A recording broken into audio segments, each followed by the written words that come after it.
காட்ட தாமதம் வேண்டாமம்மா. ஓம் அமிர்தேஸ்வரி நமக. ஓம் நம சிவாயா. ஸோ இன்னைக்கு அருள்மொழிகளில் நம்ம என்ன பார்க்க போகிறோம் எல்லாருக்கும் ஞாபகம் இருக்கும்னு நினைக்கிறேன். இப்போ நம்ம 4வது அத்தியாயத்தில் இருக்கோம். அன்பான சேவையின் அழகு அப்படின்ற டாப்பிக்கில் பார்த்துட்டு இருக்கோம். அம்மா அதுக்கு முன்னாடி நாள் மழையில் நனைஞ்சு அந்த பாத்ரூம் எல்லாம் அம்மாவே கழுவி எல்லாரையும் அம்மா திட்டாங்க இல்லையா. ஆக்சுவலி அதை திட்டினாங்க தான். திட்டிட்டு அதுக்கப்புறம் அம்மா மழையில் நினைஞ்சதுக்கப்புறம் சமாதி நிலைக்கு போயிட்டாங்க. எல்லாரும் பயந்து போய் அம்மா தூக்கிட்டு ரூமில் போட்டாங்க அப்படின்னு பார்த்தோம் இல்லையா. அதுக்கப்புறம் அம்மா என்ன பண்ணாங்கன்னா அடுத்த நாள் எல்லாரையும் ரூமுக்கு கூப்பிட்டு அம்மா நிறைய அட்வைஸ் பண்ணாங்க. ஸோ அதில் முக்கியமான அட்வைஸ் என்ன அப்படின்னா, நம்ம பொறுப்பாக நடந்துக்கணும். ஒரு நிமிஷம் கூட நம்ம வேஸ்ட் பண்ணக்கூடாது. சுயநலம் இருக்கக்கூடாது. இறைவன் மேலே இருக்கிற அன்புனால நம்ம எல்லாத்தையும் செய்யணும். அதுவும் குரு சொல்கிறத கண்டிப்பாக கேட்கணும் அப்படின்றதெல்லாம் அம்மா நம்மளுக்கு நிறைய சொன்னாங்க. அதில் ஒரு பிச்சைக்காரருடைய கதை சொன்னாங்க. ஒரு பிச்சைக்காரன் கடவுள் எனக்கு எதுவுமே கொடுக்கலன்னு சொல்லி பிச்சை எடுத்துட்டு இருந்தாங்க. அப்போ ஒருத்தவங்க சொன்னாங்க, நான் உனக்கு ஒரு 2 லட்சம் தரேன், உன்னுடைய வலது கையை தர முடியுமா? தர முடியாது. அப்போ உனக்கு 4 லட்சம் தரேன், கால் தர முடியுமா? 10 லட்சம் தரேன், கண்ணு தர முடியுமான்னு கேட்டதுக்கு முடியவே முடியாது. நீ உன் காசை விட இது எவ்வளோ விலை மதிப்பற்றது தெரியுமா? இது காசே கிடையாது, இது அவ்வளோ விலை மதிப்பற்றது அப்படின்னு அவர் சொல்லும் போதுதான் இவர் கேட்டாரா, அப்போ காசை விட அதிகமான ஒரு முக்கியமான விஷயங்கள்லாம் நீ வச்சிருக்கியே, அப்போ எப்படி நீ கடவுளை குத்த சொல்றேன்னு கேட்டாங்களாம். ஸோ அந்த மாதிரி தான் நம்மளும் எதையுமே குத்தம் சொல்லாமல் கடவுள் கொடுத்ததை சந்தோஷமாக ஏற்றுக்கிட்டு குருவோட வழியில் நடக்கணும் அப்படின்னு அம்மா சொன்னாங்க இல்லையா. அதோடைய பேலன்ஸை இப்போ நம்ம பார்க்கலாம்.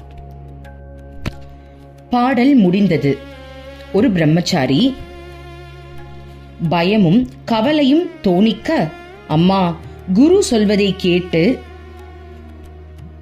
அவருக்கு கீழ்ப்படிய சீடர்கள் மறுத்தால் குரு தமது மனதை ஒடுக்கி தேகத்தை நீத்து விடுவார் என்று தாங்கள் கூறியது எங்களுக்கு நல்ல எச்சரிக்கை என்றே நினைக்கின்றேன். நாங்கள் விவேகமின்றி நடந்து கொண்டால் தாங்களும் அவ்வாறே செய்து விடுகிறீர்களா அம்மா என்று கேட்டார். அதாவது இவர் என்ன கேட்கிறாருன்னா, அம்மா குரு தன்னுடைய சீடர்கள் பேச்சை கேட்கல அப்படின்னா குரு உடனே உடலை விட்டு வெளில போயிடுறீங்கல்ல. நீங்கள் அந்த மாதிரி வெளியே போய் காட்டினீங்க, சமாதி நிலைக்கு போயிட்டீங்க. இது நல்ல பாடம் எங்களுக்கு. ஸோ உண்மையாகவே நீங்கள் அப்படிலாம் பண்ணிடுவீங்களாமான்னு திரும்ப ஒரு பயத்தில் கேட்குறாரு. நாங்கள் விவேகமின்றி நடந்து கொண்டால் தாங்களும் அவ்வாறே செய்து விடுவீர்களா அம்மா என்று கேட்கிற அம்மா திரும்பவும் இந்த மாதிரி ஏதாவது தெரியாமல் பண்ணிட்டோம்னா நீங்கள் உடலை விட்டே போயிடுவீங்களாமா அப்படின்னு கேட்குறாரு. இதை கேட்கும்போது எனக்கே பயமாக இருக்கு. ஓகே, அம்மா அந்த பிரம்மச்சாரியின் முதுகை தட்டி கொடுத்து ஆறுதல் அளிக்கும் வகையில் பேசலானார். மகனே, அம்மா கூறியதை நடந்த நிகழ்ச்சியோடு ஒப்பிட்டு பார்க்க வேண்டாம். நீங்கள் அம்மா கூறியபடி நடக்கவில்லை என்றால் அம்மாவும் போய்விடுவேன் என்று அம்மா கூறவில்லை. சீடர்கள் கீழ்ப்படியாவிட்டால் அதனால் குருவுக்கு எந்தவிதமான பாதிப்பும் இல்லை என்பதை சொல்லவே விரும்பினேன். சத்குரு கூறுவதை கேட்காவிட்டால் நீங்கள் தான் சிரமப்படுவீர்கள். என்ன சொல்றாங்கன்னா, செல்லோ நான் அப்படி சொல்லலை, நீங்க என் பேச்சை கேட்கல அப்படின்னா நான் இங்கிருந்து போயிடுவேன், இந்த உடலை விட்டு போயிடுவேன் அம்மா சொல்ல வரல. நீங்க கேட்கலன்னா எனக்கு ஒரு பிரச்சனை கிடையாதுடா, நான் நிம்மதியா சமாதியிலே ஜாலியா இருப்பேன், எனக்கு ஒன்றும் பிரச்சனை கிடையாது. ஆனா நீங்க கேட்கலன்னா அது உங்களுக்கு தான் பிரச்சனை அப்படின்ற மாதிரி தான் அம்மா சொல்றாங்க. அவர்களிடமும் அவர் செய்யும் செயல்களிலும் திகழும் அழகையும் அன்பையும் அமைதியையும் நீங்கள் அனுபவிக்க முடியாது. அதாவது என்னன்னா, அவர் செய்யற செயலை இப்ப நீங்க குரு சொல்றதை கேட்கல அப்படின்னா அவங்களுடைய செயல்களை நீங்க அனுபவிக்க முடியாது. அவ்வளவுதான், உங்களுக்கு தான் அது கஷ்டம். எனக்கு அது நான் போயிடுவேன் அப்படின்றத தாண்டி நீங்க கேட்கலன்னா அது உங்களுக்கு தான் பாதிப்பு. இது ஒரு வகையில் அவர் உங்கள் வாழ்க்கையிலிருந்து ஒதுங்கி விட்டதற்கு நிகரானது இல்லையா? நாம் நமது செயல்களை அன்போடு ஆத்ம சமர்ப்பணம் உணர்வோடும் செய்ய வல்லவர்களாக இருக்க வேண்டும் என்பதை புரிய வைக்கவே அம்மா முயற்சி செய்தேன். ஸோ நான் உங்களுக்கு புரிய வைக்கிறதுக்கு தான் அப்படி பண்ணேன். நான் விட்டுட்டு போயிடுவேன்னு சொல்ல வரல. நீங்க அதை புரிஞ்சுக்கணும். நீங்க எவ்வளோ ஆத்ம திருப்தியோடு ஒவ்வொரு வேலையையும் நீங்க எப்படி ஸ்ரத்தையோடு செய்யணும்ன்ற ஒரு விஷயத்தை புரிஞ்சுக்கணுன்றதுக்காக தான் அம்மா அப்படி பண்ணேன். குரு கூறுவதை இதயபூர்வமாக பின்பற்ற முயலுங்கள். நல்லா கேட்டுக்கோங்க, அம்மா என்ன சொல்றாங்க, குரு சொல்றத இதயபூர்வமா செய்ய கத்துக்க, இதயபூர்வமா செய்ய கத்துக்கன்றாங்க. உன்னுடைய அகங்காரத்துக்கு இடம் கொடுத்துறாத, உன்னுடைய சோம்பேறித்தனத்துக்கு இடம் கொடுத்துறாத, உன்னுடைய கோவத்துக்கு இடம் கொடுத்துறாத, உன்னுடைய போட்டி பொறாமைக்கு இடம் கொடுக்காத. குரு சொல்றத இதயத்துல வச்சு அதை புனிதமா அதை ஃபாலோ பண்ணுன்றாங்க. ஓகே, ஆன்மீக வாழ்வில் ஏற்படக்கூடிய தடைகளை தாண்டி செல்வதற்கு குருவுக்கு கீழ்ப்படிதல் ஒன்றே உற்ற உபாயமாகும் அப்படின்னு சொல்றாங்க. புரியுதா? அதாவது ஆன்மீகத்துல நீ எந்த தடையும் இல்லாம நல்லபடியா முன்னேறதுக்கு குருவோட சொல்ல நீ கீழ்ப்படிஞ்சே ஆகணும்னு சொல்றாங்க. எவ்வளவு பெரிய விஷயம் இல்ல, சத்தியமான உண்மை தெரியுமா? ஆனா என்னுடைய பிராக்டிக்கல் லைஃப்ல சொல்றேன் பாருங்க, அம்மா இது இங்க தியரியா சொல்லிட்டாங்களா, ஆனா பிராக்டிக்கலா இதை செய்வாங்க தெரியுமா? ஒரு விஷயம் சம்பவம் நடந்துச்சு. நான் ஒரு சத்சங்கம் மாதிரி எழுதியிருந்தேன்னு வச்சுக்கோங்களேன். நான் ரொம்ப சந்தோஷமாக எழுதிட்டேன். அதை ஒருத்தவங்க கிட்ட கொடுத்து இது ஓகேவான்னு கேட்கும் போது 2 பேர் ஓகே சொல்லிட்டாங்க. 3ஆவது ஒருத்தங்க கிட்ட போகும்போது இது சுத்தமாக மேட்சே ஆகாதுன்ட்டாங்க, நீங்கள் திரும்ப ஃபர்ஸ்ட்லேருந்து எழுதுகன்னு சொல்லிட்டாங்க. இந்த இடத்துல எனக்கு கவலையாச்சு, கோபம் வந்துச்சு, நானுன்ற அகங்காரம் தலை ஓங்குச்சு. அது எப்படி நான் எழுதுனதை நீங்கள் வேணான்னு சொல்லிட்டீங்க, ஆல்ரெடி 2 பேர் ஓகே சொன்னதை நீங்கள் எப்படி வேணான்னு சொல்லிட்டீங்கன்ற தாட் எனக்கு வந்துச்சு. ஏன்னா மனிதத்தன்மை இல்லையா? ஆனால் எனக்குள்ளே இருக்கக்கூடிய குரு நமக்கு சொல்லிக் கொடுத்த டீச்சிங்ஸ் மூலமாக நான் ஒரு நிமிஷம் சைலண்ட்டாக இருந்துட்டு பணிவோடு அவங்களுக்கு நான் ரிப்ளை பண்ணேன். சரி, நீங்கள் சொன்ன மாதிரி நான் திரும்பவும் ட்ரை பண்ணுறேன் அப்படின்னு என்னுடைய மனசுக்கு அந்த அகங்காரத்துக்கும் ஆணவத்துக்கும் எதுக்குமே இடம் கொடுக்காத அளவுக்கு இதை நான் ட்ரை பண்ணேன். ஓகே, நான் திரும்ப ட்ரை பண்ணுறேன்.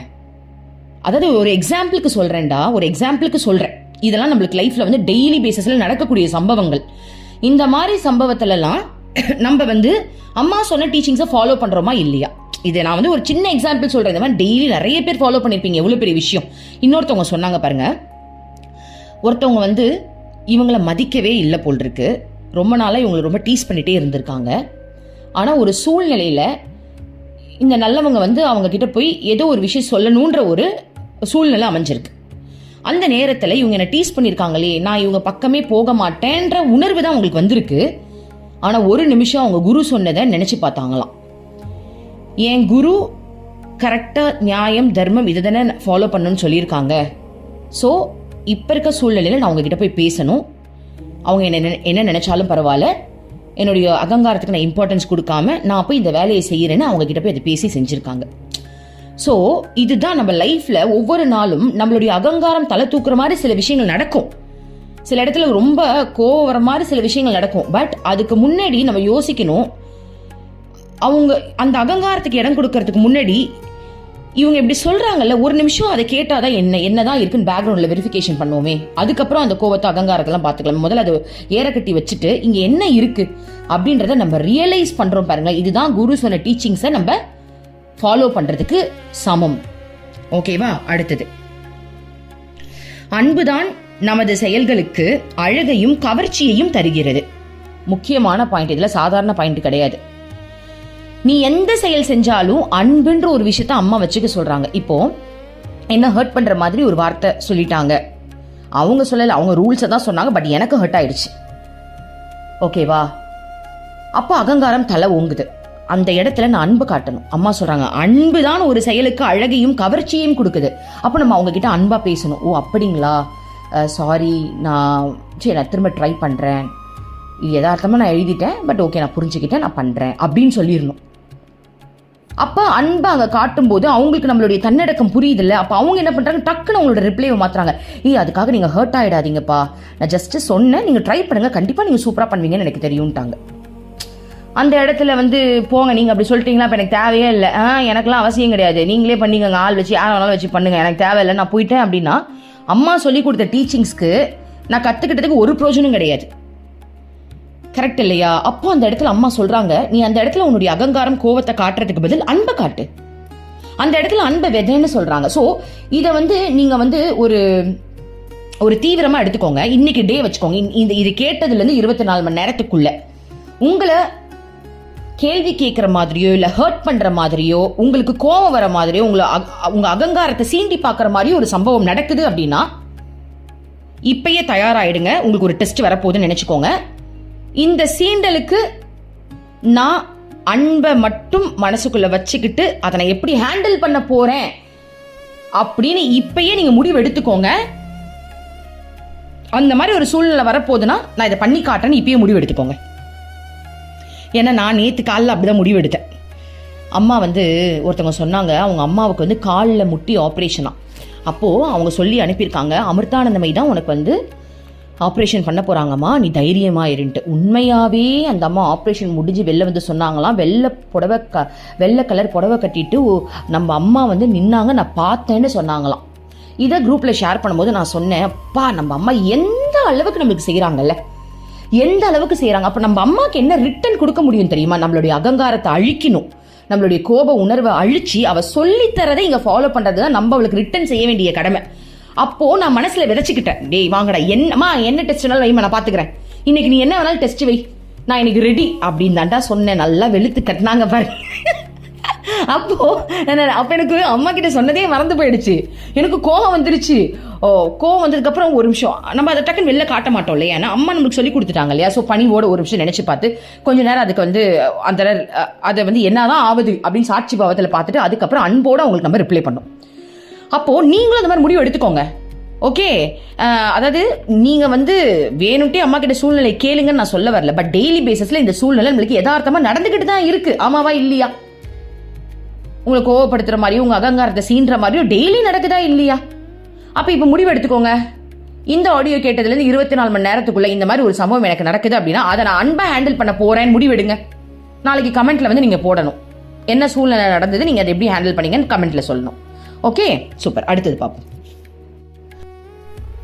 எந்த செயலும் அற்பமானதோ பொருளற்றதோ அல்ல. நாம் இதயபூர்வமாகவும் அன்போடும் செய்கிற அளவிற்கு ஒரு செயல் முக்கியத்துவத்தையும் அழகையும் பெறுகிறது. பாருங்க, நம்ம செய்யற செயல்ல தேவையில்லை, இது வந்து ஒரு கேவலமான செயல்ன்றது எதுவுமே கிடையாதான். நீ செய்யறத பொறுத்து தான் அந்த செயல்ல அழகே கூடுன்றாங்க. இப்ப எக்ஸாம்பிள் எடுத்துப்போம்.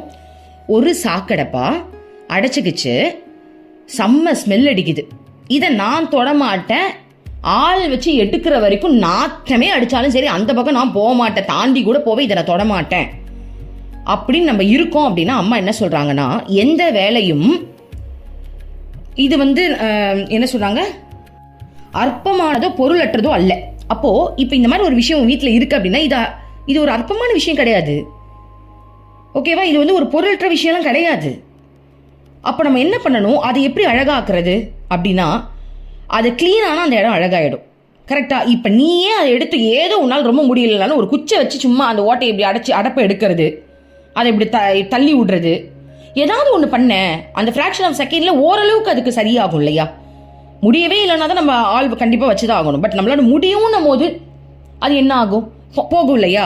அப்போ என்ன சொல்றாங்கன்னா, அப்போ அந்த இடமே அழகாகுது இல்லையா? உன்னுடைய செயல் தான் அர்த்தம் இல்லை நீ நினைச்சிட்டு இருக்க ஒரு விஷயத்த கூட அழகாக்கும்னு சொல்றாங்க. அற்பமான விஷயம் நீ நினைச்சிட்டு இருக்க விஷயம் கூட நீ செய்யற செயலால் அது அழகாகும்னு அம்மா சொல்றாங்க. இது மாதிரிதான் பாருங்க, நான் பாட்டுக்கு வாக்கிங் போயிட்டு இருந்தேன். என் வீட்டில் ட்ரைனேஜ் அடைச்சிக்கிச்சு. எப்படி அடைச்சிக்கிச்சுன்னா, மழை பெஞ்சுது. ஸோ மேலே ஒரு கல் வச்சுருந்தோம், அந்த கல் வந்து உடஞ்சி போய் அந்த ட்ரைனேஜ்குள்ளே விழுந்து ஓட்டையை அடைச்சிக்கிச்சு. நானும் வாக்கிங் போகும்போது பார்க்குறேன், என்ன இது இப்படி இருக்குன்னு பார்த்தா கல்லெல்லாம் எடுத்துகிட்டு பார்த்தா தண்ணி வழிஞ்சி வெளில ஊற்றுது. ஓகே, ஐயோ என் ஹஸ்பண்ட் வந்து கிளம்பிட்டாரு, பைக் எடுத்துகிட்டு அப்போ தான் வந்து குளிச்சிருக்காரு போல் இருக்கு. அவர் வந்து என்ன பண்ணுறாரு, இதை பார்த்துட்டு என்கிட்ட எதுவுமே சொல்ல நேராக உள்ளே போயிட்டார். நான் என்ன பண்ணுறது எனக்கு தெரியல, எனக்கு ஐடியாலாம் எதுவுமே வரல. நமக்கு எதுவும் நான் என்ன சொன்னேன்னா, அது பேர் கால் பண்ணி உரை வந்து நொம்பிடிச்சு போல் இருக்கு, அள்ளுறதுக்கு கால் பண்ணுன்னு சொல்லிட்டேன். நான் கால் பண்ணி அவங்க வந்து அள்ளிடுவாங்கன்னு சொல்லிட்டேன். ஏன்னா எனக்கு என்ன பண்ணுறதுன்னு தெரில. ஓகே, அது நொம்பிடுச்சுன்னா அள்ளி தானே ஆகணும், நான் என்ன பண்ண முடியும், எனக்கு ஒன்றுமே தெரில. நான் இப்படி தான் நான் இருந்தேன். என் ஹஸ்பண்ட் நல்லா கிளம்பி முடிச்சு ஆஃபீஸ்க்கு போகிறதுக்கு நல்லா டிப்டாப்பாக கிளம்பிட்டு வெளில வந்து பைக் எடுத்துகிட்டு என்கிட்ட சொல்கிறாரு, நீ என்ன பண்ணு, இது இன்னும் நொம்பலை, எனக்கு தெரியும் அது இன்னும் நொம்பவே இல்லை, குச்சி வச்சு நல்லா வெளில தள்ளி விடுனாரு. எனக்கு செம்ம கோவம். இவ்வளோ நேரம் நான் இதை பார்த்துட்டு நீ உள்ளே போயிட்டு ட்ரெஸ் பண்ணிட்டு வந்துட்டு என்கிட்ட சொல்கிற அப்படின்னா, நீ இதை பண்ணிடக்கூடாது, எங்கடா என்ன பண்ண விட்டுருவாங்களான்னு ஓடி போய் ட்ரெஸ் போட்டு வந்து இப்போ நீ என்கிட்ட சொல்கிறியா அப்படின்னு எனக்கு கோவம் வந்துருச்சு. நான் என்ன பண்ணேன், என்னால் தொடக்கூட முடியாது, ஆள் வச்சு மரியாதையை எடுத்து சொல்லிட்டேன், அவ்வளோதான் சொல்லிட்டேன், எனக்கு இதெல்லாம் நோண்ட தெரியாது அப்படின்னு நான் சொல்லிட்டேன். அது குத்தனா போயிடும் அப்படின்னு சொல்லிட்டு என் ஹஸ்பண்ட் பாட்டு போயிட்டாரு. எனக்கு கோவம் தாங்களும் ஒரு வாக்கிங் போயிட்டேன். வாக்கிங் போகும்போது நான் மனசில் நினைக்கிறேன், அம்மா செப்டிக் டேங்க் எடுத்து ஊத்தாமையா இருந்தாங்க? நான் இப்போ இங்கே கோவத்துக்கு இம்பார்ட்டன்ஸ் கொடுக்குறல, அம்மாவுக்கு இம்பார்ட்டன்ஸ் கொடுத்தனா? என்ன பண்ண சொல்லிட்டானே, அவன் பண்ணலையே இப்போ கோவப்படுறனே, ஏன் அம்மா பண்ணாங்கல்ல? அப்போ நீ உன் ஹஸ்பண்டுக்கு தானே இம்பார்ட்டன்ஸ் கொடுக்குற, அம்மாவுக்கு இம்பார்ட்டன்ஸ் கொடுக்கல. உன் கோவத்துக்கு தானே இம்பார்ட்டன்ஸ் கொடுக்குற, உன் அகங்காரத்துக்கு தானே இம்பார்ட்டன்ஸ் கொடுக்குற. இப்போ நீ எதுக்கு இம்பார்ட்டன்ஸ் கொடுக்க போறேன்னு என் மனசுல ஒரு கேள்வி வரப்ப, நான் என் அம்மாவுக்கு தான் இம்பார்ட்டன்ஸ் கொடுக்க போறேன் அப்படின்னு சொல்லிட்டு ஒரு கட்டையை எடுத்து நல்லா ஒரு கிண்டி விட்டேன். சர்றன்னு போயிடுச்சு, தண்ணி எல்லாம் ஓரளவுக்கு போயிடுச்சு. அப்பாடா, அம்மாக்கு அதாவது அம்மா சொன்ன டீச்சிங்ஸ்ல இன்னைக்கு ஒரு விஷயத்த பண்ணிட்டோன்னு எனக்கு அவ்வளோ திருப்தியா இருந்துச்சு. அப்ப அம்மா சொல்றாங்க, நீ செய்யற செயல்ல தான் அந்த அழகு இருக்குன்றாங்க பாருங்க. என் மனசு இப்ப அழகாச்சா, எனக்கும் திருப்தியாச்சா, என் அம்மாவும் சந்தோஷப்பட்டாங்களா? இதை நான் பண்ணாம விட்டுருந்தேன்னா என்ன ஆயிருக்கும்? பிபி ஏறி இருக்கும், ப்ரெஷர் ஏறி இருக்கும். அவனுக்கு போனை போட்டு அசிங்கமா திட்டி என் ஹஸ்பண்ட ட்ரைனேஜ்காரனை வர சொல்லுன்னு பேசி, இதானே அந்த ஈகோ கிளாஷ்ன்றது. கரெக்ட் தானே? ஸோ அதை தாண்டி நம்ம யாருக்காக வாழ்ற ஒரு நிமிஷம் நினைக்கணும், நான் வாழ்றதே என் அம்மாவுக்காக தானே, அப்படிதானே நம்ம சொல்லிக்கிறோம். ஓகேவா? அப்போ அந்த இடத்துல நீ இவங்களுக்கு இம்பார்ட்டன்ஸ் கொடுக்க போறியா, அம்மாக்கு இம்பார்ட்டன்ஸ் கொடுக்க போறியா? அம்மாக்கு தான் இம்பார்ட்டன்ஸ் கொடுக்க போற. அப்ப வாய் அடிச்சா மட்டும் பத்தாது, செயலை காட்டு. ஸோ நான் என் கையாலேயே அந்த கல்லெல்லாம் தூக்கி போட்டேன். அது மேலே கல்லெல்லாம் ஓரளவுக்கு ரொம்ப இதுவாக இருந்தது, அதெல்லாம் தூக்கி போட்டுட்டு, ரொம்ப பெரிய விஷயம்லாம் இல்லைப்பா, அவ்வளோ பெருசெல்லாம் நான் ஒன்றும் பண்ணிடல. நான் ஜஸ்ட் புரிஞ்சுக்கணுன்றதுக்காக தான் எக்ஸாம்பிள் சொல்கிறேன். இது ஒன்றும் பெரிய விஷயம் கிடையாது தான், சாதாரண விஷயம் தான். பட் நம்மளுக்கு டெய்லி டெஸ்ட் வருது இல்லை, இது எல்லாமே டெஸ்ட் தான் வாழ்க்கையில். அப்போ ஒவ்வொரு டெஸ்ட்லயும் நம்ம நினைக்க வேண்டியது என்ன அப்படின்னா, அம்மாவுக்காக நம்ம வாழ்றோமா இல்லையா, அம்மா மேல இருக்கிற அன்பால் இதை செய்யறோமா இல்லையா. என்னை விட நல்லவங்க நிறைய பேர் இருக்கீங்க எனக்கு தெரியும்.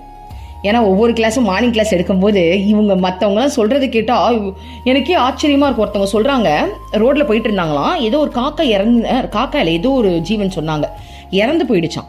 அதை வந்து பேப்பர்ல சுருட்டி எடுத்துட்டு வந்து வீட்டு பக்கத்துல புதைச்சிருக்காங்களாம். அடேங்கப்பா, டேய் நீங்க எங்கா இருந்தீங்க? நானே இப்பதான் நான் வந்து அம்மா டீச்சிங்ஸ் கேட்டு தான் மாறிக்கிட்டு இருக்கேன். நீங்க ஆல்ரெடி அப்படிதான் இருக்கீங்களா அப்படின்னு இருக்க. ஸோ என்னை விட சூப்பரான ஆத்மாக்கள் நீங்க நிறைய பேர் இருக்கீங்கன்னு எனக்கு தெரியும்.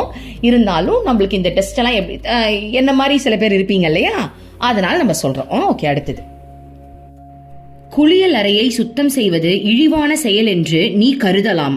அதை ஆசிரமத்திற்கு வரும் பக்தர்களுக்கு பணிவிடை செய்ய கிடைத்த வாய்ப்பாக கருத முயற்சி செய்.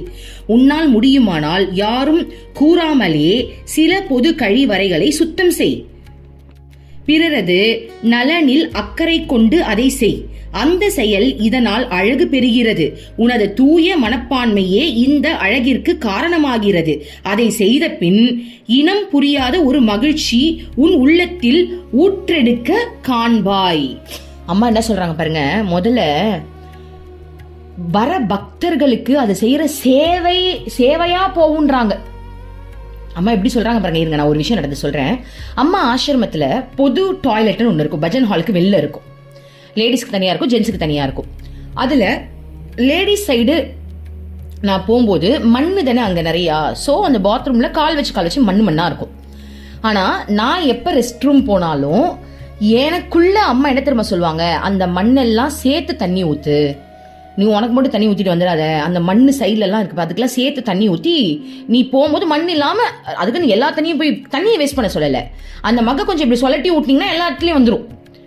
ஓகே, அந்த மாதிரி பண்ணு அம்மா எனக்கு உள்ள சொல்லுவாங்க. நான் எப்பவுமே பாத்ரூம் போயிட்டு வெளில வரதுக்கு முன்னாடி கொஞ்சம் நல்லா தண்ணி பிடிச்சி ஃபுல்லா ஊற்றுவேன். அதுக்கு தண்ணி வேஸ்ட்லாம் பண்ண மாட்டேன், ஓரளவுக்கு தான், நல்லா ஃபுல்லா ஓரளவுக்கு நம்ம வந்து சுத்தி ஊத்துற மாதிரி ஊத்திட்டு வருவேன். அப்ப அது ஒரு நீட். இன்னொருத்தவங்க வரும்போது ஹெசிடேஷன் இல்லாம உள்ள வருவாங்க. ஓகேவா? சப்போஸ் நீங்க வந்து அந்த மாதிரி யூஸ் பண்றீங்கன்னா நீங்க பண்ணுவீங்கன்னு எனக்கு தெரியும். இருந்தாலும் அந்த மாதிரி பண்ணிட்டா ஒரு பொது நல்லாம் போயிடும்ல. இந்த மாதிரி நான் யோசிச்சிருக்கேன். அம்மா சொல்றாங்க பாருங்களேன். சோ அது வந்து பக்தர்கள் செய்யக்கூடிய ஒரு பணிவிடையா, எவ்வளவு பெரிய விஷயம் பாருங்க. அடுத்தது, மறக்க முடியாத சிறந்த செயல்கள். இருங்க, இன்னொன்னு சொல்லிடுறேன், இதெல்லாம் ஒன்றும் தப்பு கிடையாது சொன்னா.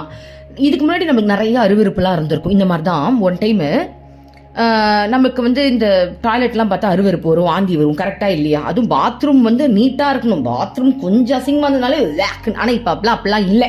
ஏன்னா அம்மா என்ன தெரியுமா சொல்லியிருக்காங்க, அந்த பாத்ரூம் டாய்லெட் சொல்லுதான், என்ன பார்த்தா நீ வாந்தி எடுக்கிற, உன் வயிற்றுக்குள்ள போறதுக்கு முன்னாடி வரைக்கும் நான் எவ்வளவு அழகா தெரியுமா இருந்தேன், நான் ஒரு ஐஸ்கிரீமா இருந்தேன், நான் ஒரு ஐஸ்கிரீம். ஆனா உன் வயிற்றுக்குள்ள போயிட்டு வெளில வரும்போது நீ என்ன பார்த்தே வாந்தி எடுக்கிற அளவுக்கு ஆயிட்ட, அதுக்கு நான் காரணமா இல்ல நீ காரணமான்னு கேட்டுச்சான். அதை கேட்டு அம்மா சொல்றாங்க, இதை கேட்டதுல இருந்து எனக்கு எப்படி தெரியுமா ஆயிடுச்சு, எனக்கு அந்த டாய்லெட்டை பார்த்தா அருவருப்புலாம் அதெல்லாம் தாண்டி, டே நான் சாப்பிட்டதுனால தானே நீ இப்படி இருக்க, சரி போ அப்படின்ற மாதிரி ஆயிடுச்சு. ஸோ ஒன் டைம் வந்து நான் ரெஸ்ட் ரூம் போகும்போது ஒருத்தவங்க தண்ணி ஊத்தாமே வெளில வந்துட்டாங்க. ஓகே, அது அவங்க தெரியாம பண்ணிட்டாங்களா என்னன்னு தெரியல. ஆனா அம்மா டீச்சிங்ஸ் எல்லாம் கேட்டதுக்கு அப்புறம், என்னடா இப்ப என் குழந்தையா இருந்தா நான் என்னடா பண்ணிருப்பேன், என் குழந்தையெல்லாம் நான் கழுவாததா இல்ல பாக்காததா. என் பையன் ஒன் டைம் இப்படிதான் யானையில ஃபுல்லா டாய்லெட் போய் எனக்கு தெரியாம தூக்கிட்டேன், என் ட்ரெஸ் ஃபுல்லா என் கண்ணத்துலலாம் அவன் டாய்லெட் ஒட்டிக்கிச்சு. என்ன பண்ண முடியும் அந்த நேரத்துல, அது என் குழந்தைன்றதுனால எனக்கு அது பிடிக்காத ஒரு விஷயம் தான், இருந்தாலும் அது என் குழந்தை இல்ல, அதுக்காக என் அழுகும் போது கூட அது என் குழந்தைன்றதுனால சேன்னு தட்டிட்டே அது வெளில தூக்குறேன். அப்போ அந்த தாய்க்கு சகிப்புத்தன்மை வருது இல்ல, அந்த மாதிரி யாரோ ஒருத்தவங்க ஊத்தாம போய் சரி விடுறா, நான் உங்களை பெத்த தாயின்னு நினைச்சுக்கிறேன்னு சொல்லிட்டு நான் போய் அதை ஊத்திட்டு போனேன். நான் பெருமைக்காக சொல்லல, அதாவது அம்மாவுடைய டீச்சிங்ஸ் நம்மளை எந்த அளவுக்கு வழி நடத்துது பாருங்க. ஸோ அம்மாவுக்கே சமர்ப்பணம்.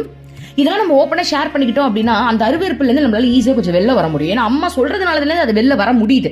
அப்ப நம்மளும் ஷேர் பண்ணோம் அப்படின்னா இன்னும் கொஞ்சம் ஆழமா வெளில வரதுக்கு ஒரு உதவியா இருக்கும் இல்லையா, அதுக்காக. ஓகே, அடுத்து மறக்க முடியாத சிறந்த செயல்கள் ஒவ்வொன்றின் பின்னாலையும் அதனோடு சம்பந்தப்பட்டவர்களின் இதயபூர்வமான ஈடுபாடு நிறைந்திருக்க காணலாம். உண்மையான எல்லா சிறந்த செயல்களின் ஆதாரமாக அன்பு, சுயநலமின்மை திகழ காணலாம். எல்லா நல்ல காரியங்களுக்கு பின்னாலும் எல்லாவற்றையும்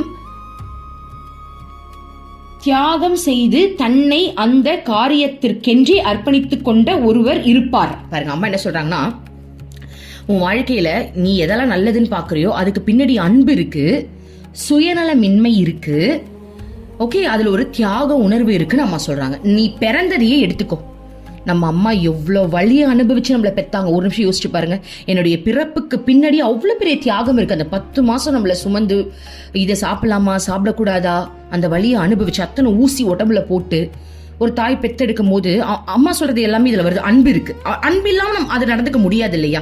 ஏன்னா பிரசவ வலிய அவ்வளவு வலிக்கும்னு தெரிஞ்சுதானே ஒரு தாய் சுமக்குறாங்க. அந்த வலிக்கு அவங்க பயப்படவே இல்லை, எனக்கு குழந்தை பிறந்தா போதுன்னு நினைக்கிறாங்க. அப்ப அந்த அன்பு தான் அங்க முன்னாடி நிக்குது. சோ அன்பு, நம்மளுடைய பிறப்புக்கு பின்னாடி பாத்தீங்கன்னா அன்பு இருக்கு. சுயநலமின்மை, என்னன்னா சுயநலம், எனக்கு என்ன வலிச்சாலும் பரவாயில்ல, நான் உன்னை பெத்தெடுக்காம விட மாட்டேன், எனக்கு அதுல என்ன சுயநலம் இருக்க போகுது. சுயநலமின்மை வருதா. அடுத்தது தியாகம், எவ்வளவு தியாகம் பண்றாங்க. பிடிச்சதை சாப்பிட முடியாது, ஒரு கழிச்சு தான் ஒன் சைடு தான் படுக்கணும், அண்ணாந்தெல்லாம் படுக்க முடியாது. ஒரு 10 மாசத்துக்கு அவன் ஒன் சைட்ல தான் படுக்கணும். அதுவும் எழுந்து உட்கார்ந்து தான் திரும்பி இந்த பக்கம் படுக்க முடியும். அப்படியே குப்பரைக்கெல்லாம் அப்படியே புரண்டு படுத்தோம்னா குழந்தை கழுத்துல வந்து தொப்புள் கொடி சிக்கிக்கும். நிறைய இருக்கு. எழுந்துக்கும் போது பார்த்து எழுந்துக்கணும், நிறைய அதுல ஒரு தியாகம் தான் இல்லையா. ஒரு எக்ஸாம்பிளுக்கு அவங்கள சொல்றேன். ஓகே, அப்போ ஒரு நல்ல காரியத்துக்கு பின்னாடியும் அம்மா இந்த 3 விஷயம் இருக்குன்னு சொல்றாங்க. உங்கள் இங்க பாருங்கடா, அம்மா தாயை பத்தியே பேசுறாங்க. உங்கள் தாய் சமைப்பதை பாருங்கள், அவள் அதை அன்போடு செய்கிறாள். வயலில் வேலை செய்யும் விவசாயியை பாருங்கள், அவன் அன்போடு ஸ்ரத்தையோடு வேலை செய்தால் அச்செயலில் உண்மையாகவே அழகு திகழ காணலாம். அவனது இதயம் அச்செயல் மூலம் வெளிப்படுவதை காணலாம். அவன் ஆர்வத்தோடும் ஆனந்தத்தோடும் வேலையை செய்கின்றான். அவன் ஒரு நாட்டுப்புற பாடலை முணுமுணுப்பான் அல்லது பாடுவான். அவனிடம் சோர்வு தென்படாது. அவன் உறக்கத்தையும் உணவையும் மறந்து விடுகிறான். தன்னை சுற்றி என்ன நிகழ்கிறது என்று அவன் கவனிப்பது இல்லை. தான் செய்யும் வேலையை முடிக்க எவ்வளவு நேரமாகும் என்று அவன் கவலைப்படுவது இல்லை. அவன் பொறுமையே வடிவாக இருப்பான். அவன் தானே உழுது விதைத்து நீர்ப்பாய்ச்சி அறுவடை செய்வதில் மகிழ்ச்சி அடைகிறான். இதுதான் ஸ்ரத்தையாகும். இதயபூர்வமாகவும் அன்புடனும் வேலை செய்வதில் உள்ள திறமையே ஸ்ரத்தை எனப்படும். பாருங்க, ஸ்ரத்தைனா என்ன நம்ம சொல்றாங்க, இதயபூர்வமாகவும் அன்புடனும் வேலை செய்வதுதான் அந்த ஸ்ரத்தையோட வேலை செய்யறது. இதயபூர்வமா, அதாவது ஒரு செயலை வந்து நீ உணர்ந்து செய்யணும். இப்ப சொன்னாங்களே ஒரு விவசாயி, நான் கண்ணில் பார்த்திருக்கேன். ஏன்னா எனக்கு சின்ன வயசுல விவசாயம்லாம் எதுவும் தெரியாது. கல்யாணம் ஆனதுக்கு அப்புறம் எங்க மாமியார் வீட்டுல விவசாயம் அவங்க பண்ணுவாங்க. எங்க மாமியாருக்கு உடம்பு முடியல அப்படின்னா கூட இந்த கொஞ்ச நேரம் இருமா நான் கழனிக்கு போயிட்டு வரேன்னு போவாங்க பாருங்க. எங்கதான் இவங்களுக்கு உடம்புல தெம்பு வரும்னே தெரியாது, அவ்வளவு சந்தோஷப்படுவாங்க. நான் போயிட்டு வந்துட்டுமா அப்படின்வாங்க. அவ்வளவு சந்தோஷமா, அவங்களுக்கு அந்த செயல் அவ்வளவு பிடிச்சிருக்கு தெரியுமா. உடம்பு முடியலனா கூட அங்க போனா உங்களுக்கு நிம்மதி கிடைச்சிடும், சந்தோஷம் கிடைச்சிடும். நான் பார்ப்பேன், ஒரு நாள் ஃபுல்லா வேலை செய்வாங்க, ஆனால் அவ்வளோ சந்தோஷம் அவங்களுக்கு. அடுத்த நாள் அதுல ஒரு நெல் விளைஞ்சிருக்கு அப்படின்னா அதை விட சந்தோஷம் வேற என்ன இருக்குன்ற அளவுக்கு அவங்க அதை ஃபீல் பண்றாங்க.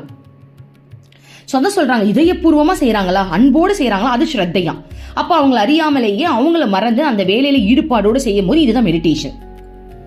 எப்படிலாம் வருது இல்ல. அடுத்தது, குழந்தைகளே, நீங்கள் ஸ்ரத்தையோடு செயல் புரிய வேண்டும். செயல் அற்பமானதாக அல்லது சிறந்ததாக இருக்கலாம்.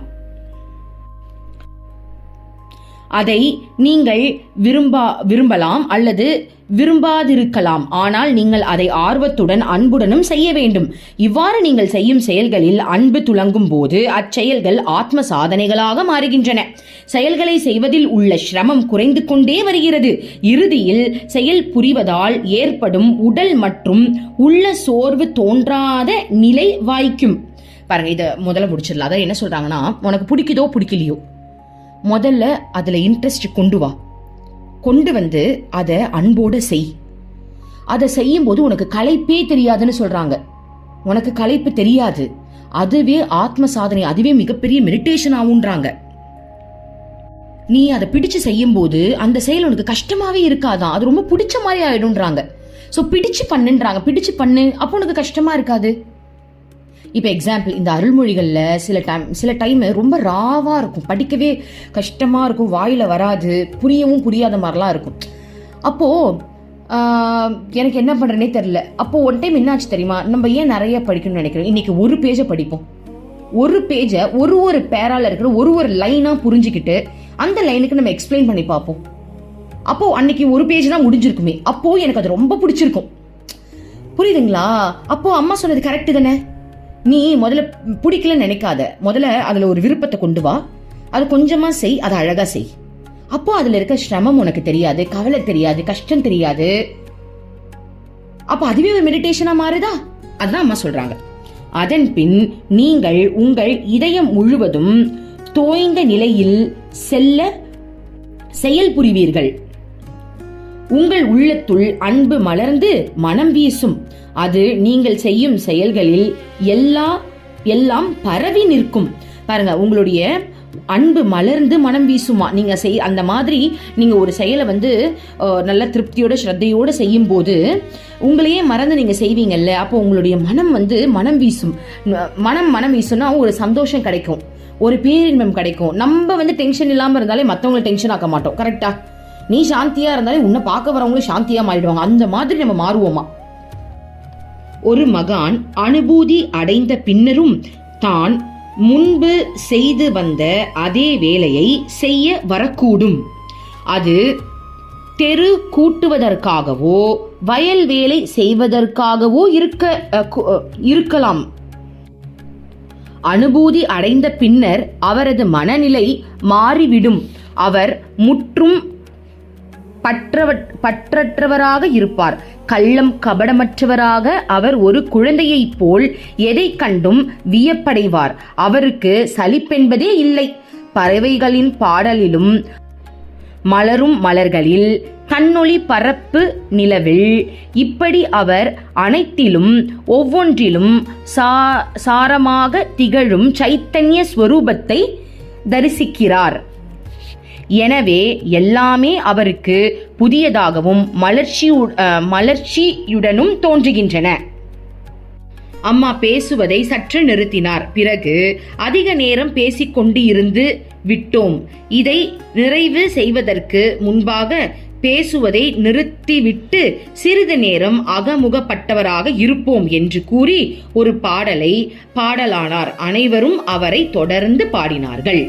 ஓகேவா? ஸோ அம்மா என்ன சொல்றாங்கன்னா, ஒரு மகான் இந்த பூமிக்கு வரும்போது இதுக்கு முன்னாடி அவங்க என்ன வேலை செஞ்சுட்டு இருந்தாங்களோ அதையே எடுத்துட்டு கூட வருவாங்க. எக்ஸாம்பிள், இந்த மாதிரி வயல் விவசாயம் செய்யற வேலையா இருக்கட்டும், தெரு கூட்டுற வேலையா இருக்கட்டும், இது அவங்களுக்கு ரொம்ப சந்தோஷம் கொடுக்குமா. ஏன்னா அவங்க சைத்தன்யத்தை பாக்குறாங்களாம், அதுக்குள்ள இருக்கிற இறைவனை பாக்குறாங்க. ஸோ அவங்க ஒரு குழந்தை மாதிரியாம்.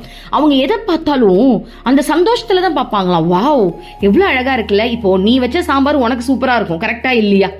அதுல புளி இருக்கோ உப்பு இருக்கோ, ஏன் நான் சாம்பார் வச்சிட்டேன்டா அப்படின்றதே நம்மளுக்கு எவ்வளவு பெரிய விஷயம். அந்த மாதிரி கடவுள் படைச்சதை அவர் ரசிக்காம யார் ரசிப்பா? ஸோ அவர் படைச்சதை அவரே ரசிக்கிறாரு போல் இருக்கு, எவ்வளோ அழகாக படைச்சிருக்கோம்ல அப்படின்ட்டு.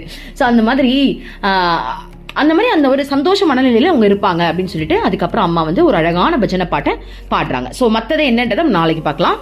ஓம் அமிர்தேஸ்வரி நமக. ஓம் நம சிவாயா. மனமே உனக்கு சொந்தம், ஒருவரும் இல்லை என்ற உண்மையை ஒரு நாளும் நீ மறந்திடாதே.